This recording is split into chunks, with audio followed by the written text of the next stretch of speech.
नमस्कार, मी केदार भागवत आणि आजचा आपला अत्यंत इंटरेस्टिंग, इम्पॉर्टंट आणि कॉम्प्लिकेटेड टॉपिक आहे major scales with their correct spellings. आता तुम्ही म्हणाल की मेजर स्केल्स तर आम्हाला माहिती आहे, त्यांचं करेक्ट स्पेलिंग ही काय भानगड आहे बुवा. तर आपल्याला सगळ्यांनाच हे कन्फ्युजन असतं की सी शार्पला सी शार्प कधी म्हणायचं आणि डी फ्लॅट कधी म्हणायचं, किंवा एफ शार्पला एफ शार्प कधी म्हणायचं आणि जी फ्लॅट कधी म्हणायचं. हे सगळं कन्फ्युजन हा व्हिडिओ पाहिल्यानंतर तुमचं दूर होणार आहे. पण हा व्हिडिओ पाहण्याआधी तुम्ही माझा एन हार्मोनिक इक्विव्हॅलंट्स हा व्हिडिओ पाहिलेला असणं अत्यंत आवश्यक आहे. तो जर व्हिडिओ तुम्ही पाहिला नसेल तर तो पाहण्यासाठी इथे डिस्क्रिप्शन बॉक्समध्ये मी खाली लिंक देतोय. आधी तुम्ही तो व्हिडिओ पहा आणि मग नंतर परत हा व्हिडिओ पाहायला या. पण त्याआधी आपण हे पाहूयात की इंग्लिश लँग्वेजमध्ये करेक्ट अल्फाबेटिकल ऑर्डर कशी असते ते. तर इंग्लिशमध्ये करेक्ट अल्फाबेटिकल ऑर्डरमध्ये लेटर्स असतात A B C D E F G H I J K L M N O P Q R S T U V W X Y Z. तशी म्युझिकमध्ये पण करेक्ट अल्फाबेटिकल ऑर्डर असते बरं का. सुरुवात करूयात सी मेजर स्केल पासून. C major scale मध्ये काय नोट्स असतात? C D E F G A B. आणि मी मगाशी म्हणल्याप्रमाणे आपण याच्यात करेक्ट अल्फाबेटिकल ऑर्डर फॉलो केली. म्हणजे सी च्या नंतर डी येणार, डी च्या नंतर ई येणार, ई च्या नंतर एफ येणार, एफ च्या नंतर जी, जी च्या नंतर ए आणि ए च्या नंतर बी. ही झाली correct alphabetical order in terms of music. कारण म्युझिकमध्ये जी च्या नंतर ए येतो हे आपल्याला माहिती आहे. तर दुसऱ्या कोणत्याही मेजर स्केलचं नोटेशन जेव्हा आपल्याला लिहायचं असतं तेव्हा आपल्याला ही करेक्ट अल्फाबेटिकल ऑर्डर मेंटेन करणं अत्यंत आवश्यक असतं. आता पाहूया D major scale. D major scale बद्दल चर्चा करण्याआधी आपल्याला हे माहित असणं आवश्यक आहे की एफ शार्प आणि जी फ्लॅट हे एन हार्मोनिक इक्विव्हॅलंट्स आहेत आणि सी शार्प आणि डी फ्लॅट हे एन हार्मोनिक इक्विव्हॅलंट्स आहेत. तर डी मेजर स्केलमध्ये काय नोट्स येतात आपल्या सगळ्यांनाच माहिती असेल की डी ई नंतर एफ शार्प किंवा जी फ्लॅट. आता इथे मात्र आपण एफ शार्पला एफ शार्पच म्हणणार आहोत आणि जी फ्लॅट नाही म्हणणार आहोत. का?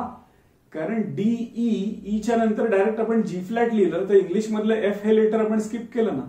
आपल्याला कोणतंही लेटर स्किप नाही करायचंय आणि अल्फाबेटिकल ऑर्डर मेंटेन करायचे. म्हणूनच डी ई च्या नंतर लिहिताना आपण एफ शार्प लिहिलं पाहिजे, मग जी, मग ए, मग बी. आता बी च्या नंतर कोणतं लेटर येतं? सी येतं. सो सीच काहीतरी व्हेरिएशन असलं पाहिजे. म्हणून इथे सी शार्पला सी शार्पच म्हणायचं आणि डी फ्लॅट नाही म्हणायचं. म्हणजे डी मेजर स्केलचं करेक्ट स्पेलिंग काय झालं तर D E F sharp G A B C sharp D, ज्याच्यात आपण अल्फाबेटिकल ऑर्डर कुठेही डिस्टर्ब केलेली नाही. आता पाहूयात E major scale. E major scale मध्ये काय नोट्स येतात? ई एफ शार्प किंवा जी फ्लॅट, जी शार्प किंवा A flat, A B, C sharp किंवा डी फ्लॅट, डी शार्प किंवा ई फ्लॅट आणि ई. पण इथे पण आपल्याला करेक्ट अल्फाबेटिकल ऑर्डर मेंटेन करायचे.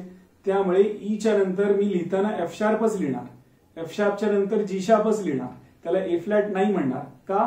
कारण एफ शार्पच्या नंतर ए फ्लॅट जर मी लिहिलं तर याचा अर्थ मी जी हे मधलं जे इंग्लिश मधलं लेटर आहे ते स्किप केलं आणि आपल्याला असं नाही करायचंय. So E major scale with correct spelling will be E F sharp, G sharp, A B, त्याच्यानंतर सी शार्पच येणार कारण बी च्या नंतर सी येतो इंग्लिशमध्ये. So E F sharp, G sharp, A B, C sharp, D sharp and E. This is the E major scale with its correct spelling. आता पाहूयात F major scale कसं येईल ते. तर एफ मेजर स्केल मध्ये आपल्याला माहिती आहे की ह्या नोट्स असतात एफ जी ए शार्प और बी फ्लॅट. पण तुम्ही मला सांगा की इथे मी ए च्या नंतर परत ए चं व्हेरिएशन लिहिणं बरोबर आहे का? नाही. म्हणून एफ जी ए च्या नंतर मी बी फ्लॅटच लिहायला पाहिजे. So the correct spelling of F major scale is F G A B flat C D E F. म्हणजे याच्यात करेक्ट अल्फाबेटिकल ऑर्डर फॉलो झाली. F G A B flat C D E F. I hope तुम्हाला हे व्यवस्थित समजतंय. पुढे जाऊया. आता पाहूया G major scale. G major scale मध्ये काय असतं? एक ब्लॅक की असते जिचं नाव असतं एफ शार्प किंवा जी फ्लॅट. पण जी मेजर स्केल मधली शेवटची की जी असणार ऑब्व्हियसली. सारेगामापधनिसा जर आपण म्हणलं तर शेवटच्या साला जी म्हणतोय तर नी ला जी फ्लॅट म्हणून चालेल का? त्यांनी करेक्ट अल्फाबेटिकल ऑर्डर फॉलो होईल का? नाही होणार. म्हणून इथे जी फ्लॅटला एफ शार्पच म्हणायला पाहिजे. आणि correct spelling of G major scale will be G A B C D E F sharp and G, just to follow the correct alphabetical order. Okay. आता पाहूयात A major scale. A major scale मध्ये काय notes असतात? A B, C sharp किंवा D flat, D E, F sharp किंवा G flat, G sharp किंवा A flat आणि ए. इथे पण आपल्याला करेक्ट अल्फाबेटिकल ऑर्डर फॉलो करायचे. सो ए बी च्या नंतर सीचंच व्हेरिएशन असलं पाहिजे. So A B C sharp D E. आता ई च्या नंतर आहे एफ शार्प, त्याला आपण एफ शार्पच म्हणायला पाहिजे, जी फ्लॅट म्हणू शकत नाही, कारण ई च्या नंतर डायरेक्ट जी फ्लॅट म्हणलो तर आपण एफ हे लेटर स्किप करू, ते आपल्याला करायला अलाउड नाही if we want to study the A major scale with correct spelling. So the A major scale with correct spelling will be A B C sharp D E F sharp G sharp A. Correct. आता पुढे जाऊयात, बी major scale पाहूयात. बी major scale मध्ये कोणत्या notes असतात, तर बी C sharp किंवा D flat, D sharp किंवा E flat, E F sharp किंवा जी फ्लॅट, जी शार्प किंवा ए फ्लॅट, ए शार्प किंवा बी फ्लॅट आणि बी.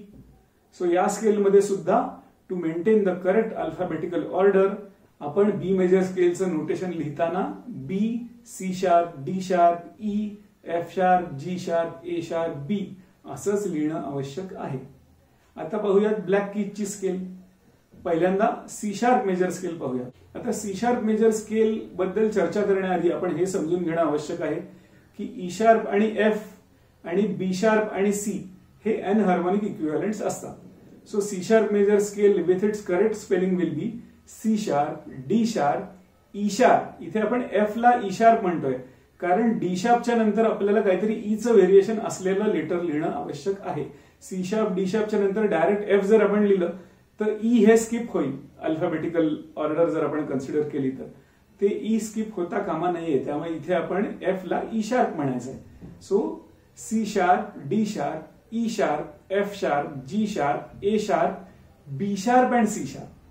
इथे आपण सी ला बी शार्प म्हणणार आहोत कारण सी ला जर आपण सी म्हणलो तर सी आणि सी शार्प या शेवटच्या दोन नोट्स हे सेमच लेटर लिहिल्यासारखं होईल, तसं आपल्याला करायला अलाउड नसतं. कोणत्याही ब्लॅक कीचं स्केल लिहिण्याआधी आपल्याला दोन गोल्डन रूल्स लक्षात ठेवायचे.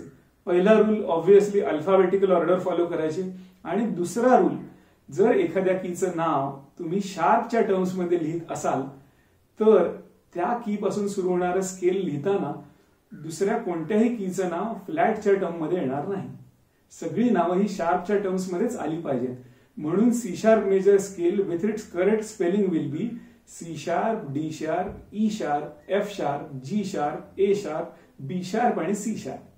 ओके. आता पाहूया डी शार्प मेजर स्केल. आता डी शार्प मेजर स्केलला सुरुवात करण्याआधी मी तुम्हाला हे सांगणार आहे की एफ आणि ई शार्प हे एनहार्मोनिक इक्विव्हॅलंट आहेत. नंतर जी आणि एफ डबल शार्प हे एनहार्मोनिक इक्विव्हॅलंट आहेत. सी आणि बी शार्प हे एनहार्मोनिक इक्विव्हॅलंट आहेत आणि डी आणि सी डबल शार्प हे एनहार्मोनिक इक्विव्हॅलंट आहेत. सो ई शार्प आणि एफ, एफ डबल शार्प आणि जी, बी शार्प आणि सी आणि सी डबल शार्प आणि डी हे एनहार्मोनिक इक्विव्हॅलंट असतात. सो पाहूयात D sharp major scale with its correct spelling कसं असतं ते. D sharp E sharp F double sharp G sharp A sharp B sharp C double sharp आणि D sharp. हे झालं D sharp major scale with its correct spelling. आता पाहूयात F sharp major scale कसं असतं ते. आणि एफ शार्प मेजर स्केल मध्ये आपल्याला हे समजून घ्यायचंय की ई शार्प आणि एफ हे एनहार्मोनिक इक्विव्हॅलंट आहेत. बघूयात.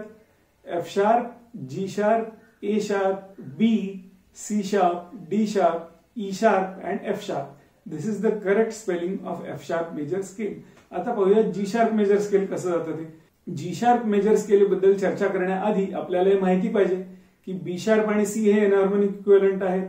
नंतर ई शार्प आणि एफ हे एनहार्मोनिक इक्विव्हॅलंट आहेत आणि एफ डबल शार्प आणि जी हे पण एनहार्मोनिक इक्विव्हॅलंट आहेत. पाहूयात जी शार्प मेजर स्केल जर करेक्ट स्पेलिंग मध्ये लिहायचं असेल तर ते कसं येईल ते येईल G sharp A sharp B sharp C sharp D sharp E sharp F double sharp आणि जी शार्प. आता पाहूयात A sharp major scale with its correct spelling. हे ए शार्प मेजर स्केल मात्र थोडंसं कॉम्प्लिकेटेड आहे बरं का, कारण त्याच्यात बी शार्प आणि सी, नंतर सी डबल शार्प आणि डी, नंतर ई शार्प आणि एफ, नंतर एफ डबल शार्प आणि जी डबल शार्प आणि ए एवढे सगळे एनहार्मोनिक इक्विव्हॅलंट्स आहेत. बघूयात A sharp major scale with its correct spelling कसं असेल ते. तर ते असेल A sharp B sharp C double sharp D sharp E sharp F double sharp G double sharp आणि ए शार्प. आहे ना कॉम्प्लिकेटेड. कॉम्प्लिकेटेड आहे, पण ही कन्सेप्ट जर तुम्हाला समजून घ्यायची असेल की मेजर स्केल करेक्ट स्पेलिंग मध्ये कसं लिहायचं, तर हे त्याचं सर्वोत्कृष्ट एक्झाम्पल आहे. ए शार्प मेजर स्केल आहे. आत्ताच आपण पाहिली सगळी ब्लॅक कीजची स्केल ज्यांची नावं होती शार्पच्या टर्म्स मध्ये. आता ह्या सेम ब्लॅक कीजची स्केल्स आपण फ्लॅटच्या टर्म्स मध्ये बघूयात. आणि मगाशी मी जे 2 गोल्डन रूल तुम्हाला सांगितले होते ते मी परत सांगतोय तुम्हाला. पहिला रूल काय की आपल्याला करेक्ट अल्फाबेटिकल ऑर्डर फॉलो करायचे. आणि दुसरा रूल, जर एखाद्या नोटचं नाव तुम्ही फ्लॅटच्या टर्म्स मध्ये लिहिलं असेल तर त्या नोट पासून सुरू होणाऱ्या स्केलमध्ये बाकी सगळ्या ज्या नोट्स येतील त्या नोटची नावं फ्लॅटच्या टर्म्स मध्येच असली पाहिजे.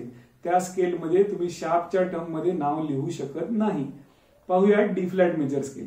D flat, E flat, F, G flat, A flat, B flat, C आणि डी फ्लॅट. हे तसं सिंपल आहे. आता पाहूयात पुढचं scale, E flat major scale. E flat major स्केलच्या नोट्स असतात E flat, F, G, A flat, B flat, C, D आणि ई फ्लॅट. हे पण स्केल अगदी सिंपल आहे आणि याच्यात तुम्ही ऑब्झर्व केलंच असेल की याच्यात अल्फाबेटिकल ऑर्डर आपण कुठेही डिस्टर्ब केलेली नाही. आता पुढे बघूयात जी फ्लॅट मेजर स्केल. जी फ्लॅट मेजर स्केल समजून घेण्याआधी मात्र आपल्याला हे माहित असणं आवश्यक आहे की बी आणि सी फ्लॅट हे एनहार्मोनिक इक्विव्हॅलंट्स आहेत. पाहूया G flat major scale with its correct spelling कसं असतं ते. G flat, A flat, B flat, C flat, D flat, E flat, F आणि जी फ्लॅट. इझी आहे, रिलेटिव्हली इझी आहे. जर तुम्हाला एनहार्मोनिक इक्विव्हॅलंट्स व्यवस्थित समजले असतील आणि अल्फाबेटिकल ऑर्डर फॉलो करायचे हे तुमच्या मनात अगदी व्यवस्थित रुजलं असेल तर हे विशेष अवघड नाहीये. पुढे बघूयात A flat major scale with its correct spelling.